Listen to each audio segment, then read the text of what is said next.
Translation of the Dybbuk by Bialik.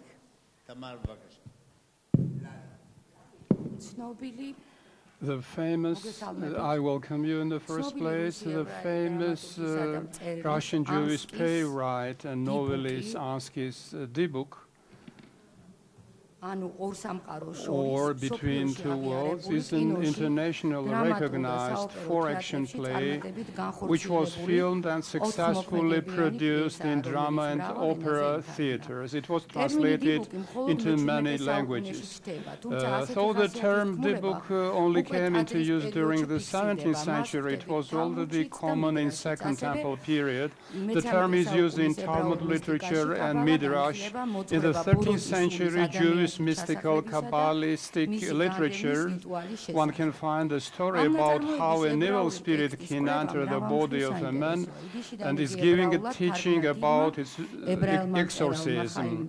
Chaim Nachman Bialik has translated from Yiddish into Hebrew, and the fact that the book was translated by acknowledged Hebrew writer makes this work even more interesting. The Dybbuk was translated into Georgian by Moshe Daniel. In the preface he writes, one should be proud of a profound international recognition the plan has gained, and he translated on commitment of Kote Marjanishvili, famous theater producer. In my presentation I will touch upon writer Grigol Robakidze, and the reason for that is that prior to Dybbuk, the search of Jewish phenomenon can be found in Robakidze's writings.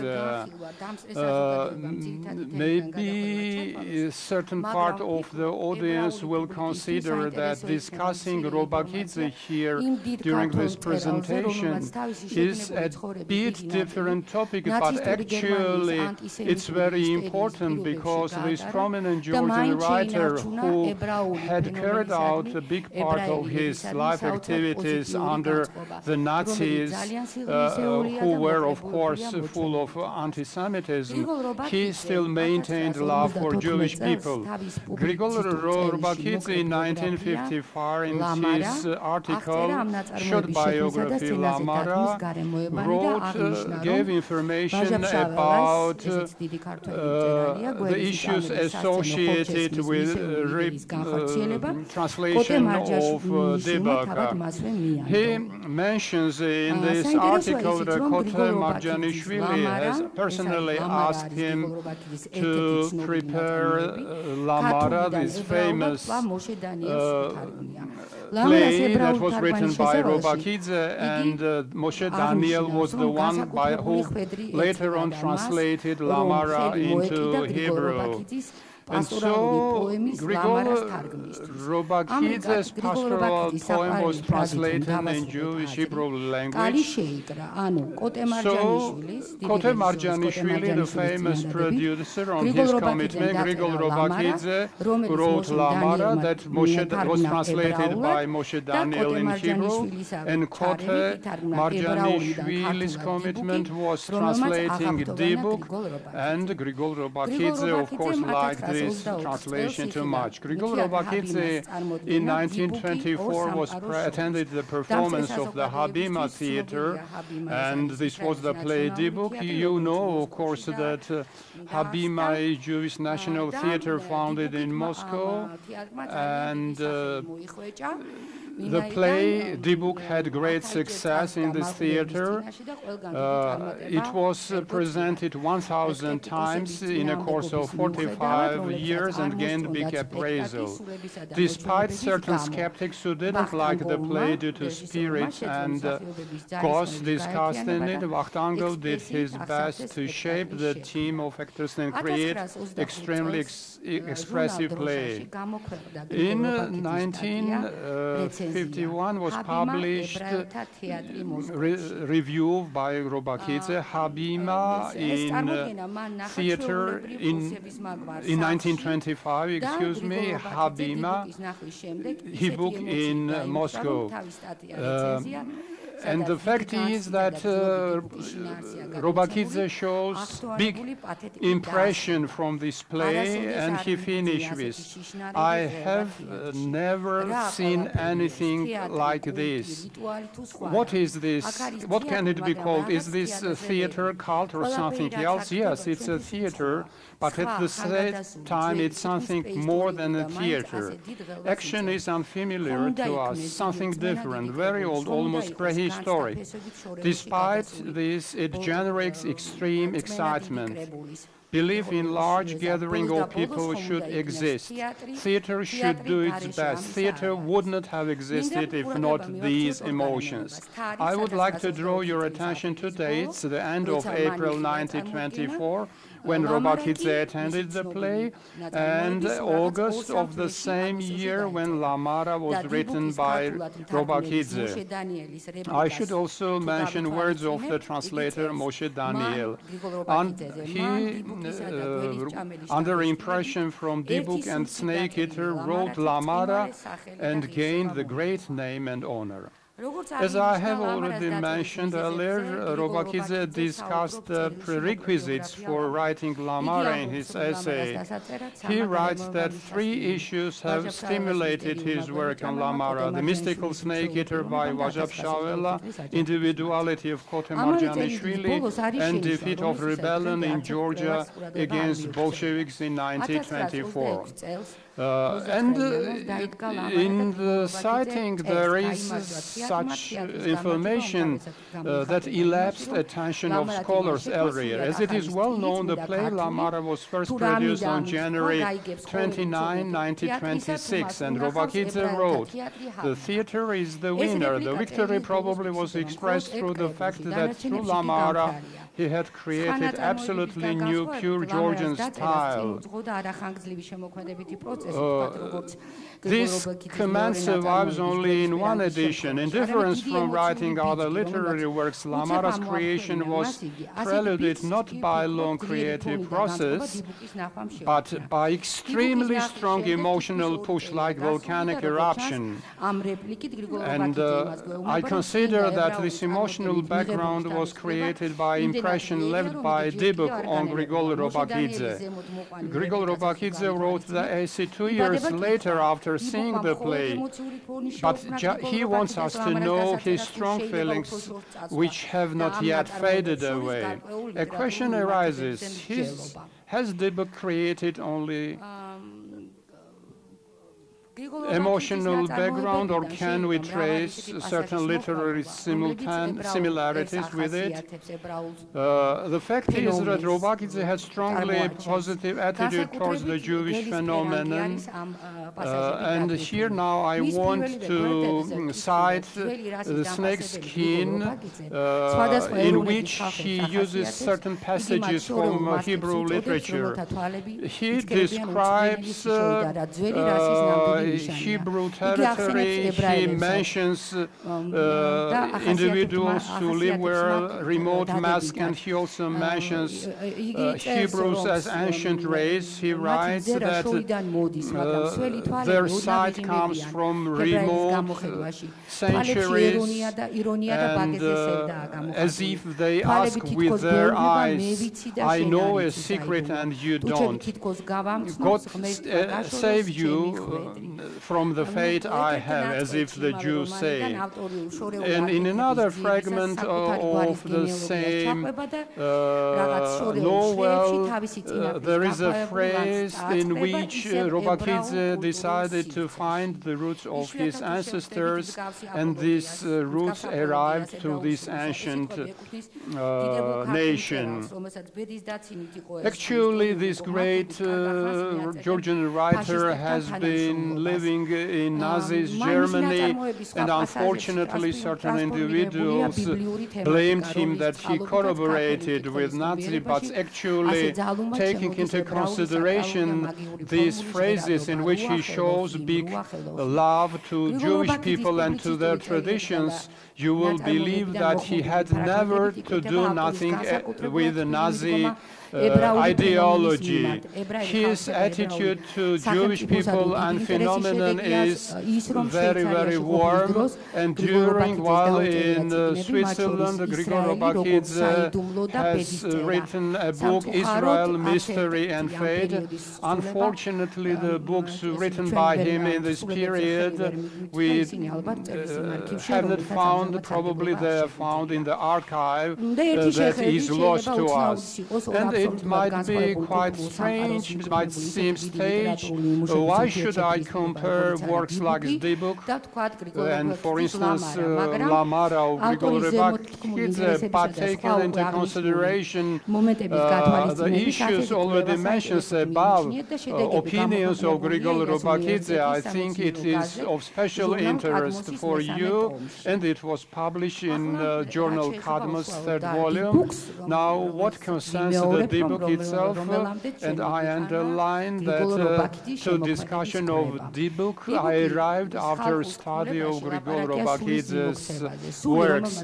In Dybbuk, the action is associated with evil soul that usually enters the body of a living being and to overlap it, to make pain, to speak with its mouth by own voice, and to maintain independence. In Dybbuk, the action starts in a dark synagogue, and in general, in mystical novels, local environment is very important. In synagogue, environment of synagogue is very dreadful and horrified. Bachmas discuss some mystical things in a play. Is described Leah's and Hanan's story about Hanan's love. Hanan, who learned about the wedding of Leah, died in the synagogue, and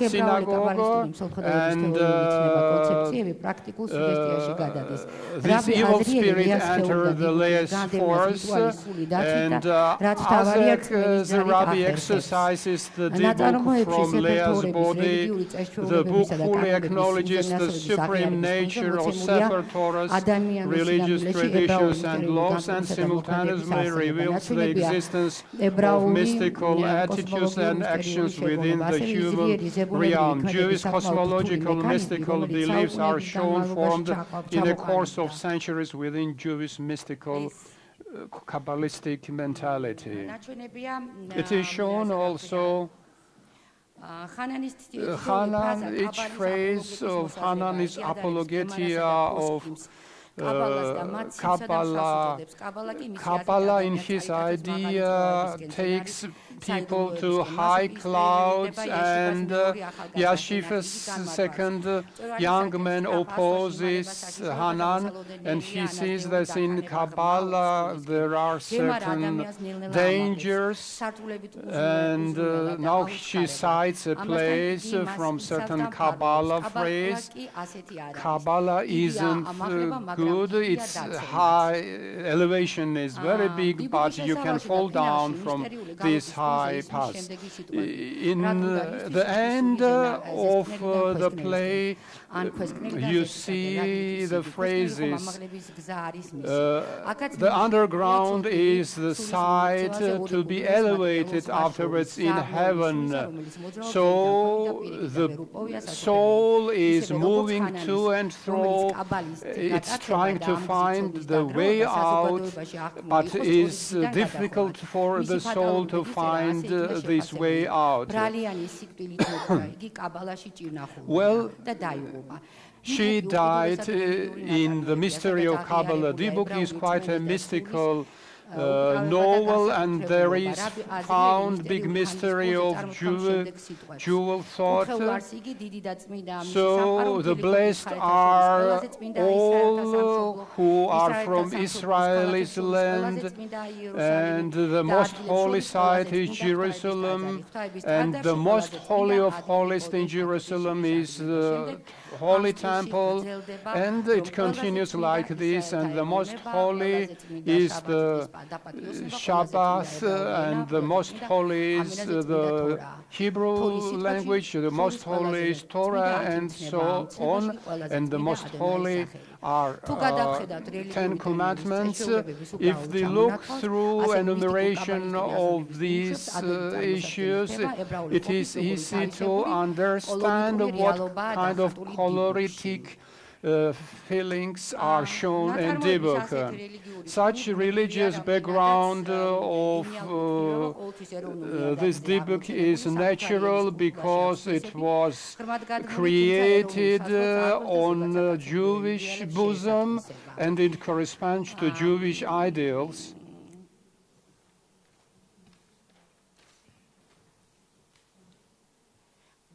In Dybbuk, especially impressive this final scene because when from Leah's body is exorcised this evil soul, Rabbi starts herim, so he lights the candles, they lay Leah down, Dybbuk gets out, is being exorcised from Leah, outside of circle. Hanan says, I'm waiting for you, and Leah says, I'm approaching you, and her soul joins Hanan's soul, and they praise together the God. And finally, it's important that himself, Bialik, was interested with this mystical story, so phrases are quite short. Aski is known as a quite audacious writer who describes Jewish reality. Aski's heroes describe the lifestyle of Jewish people. Aski's Dybbuk can be said, Dybbuk found its profound name due to Bialik's translation, and due to this mystery, Dybbuk has gained international name. Bialik's Hebrew and Moshe Daniel's Georgian translations, interrelation is of interest. I will be working and speaking about in future. Thank you for your attention. Thank you so much. Thank you so much to Lali Guledani. I thought of actually linking the two last presentations, that if Rabbi Ben-Gurion, Tsitsuashvili had been in place of this possessed spirit, he would have brought an egg, and then Bialik would not have interpreted, translated it, and then Our Lady Lali would not have the opportunity to give her presentation. And by the way, I do hope the history that I did not mention. She was born in 1951. She studied in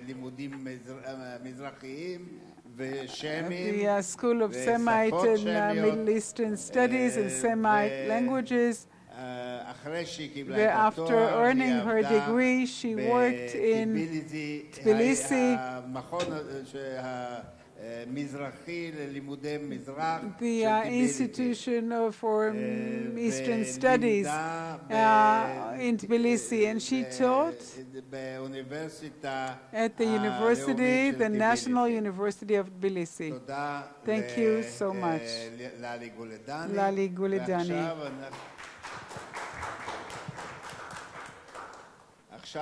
And now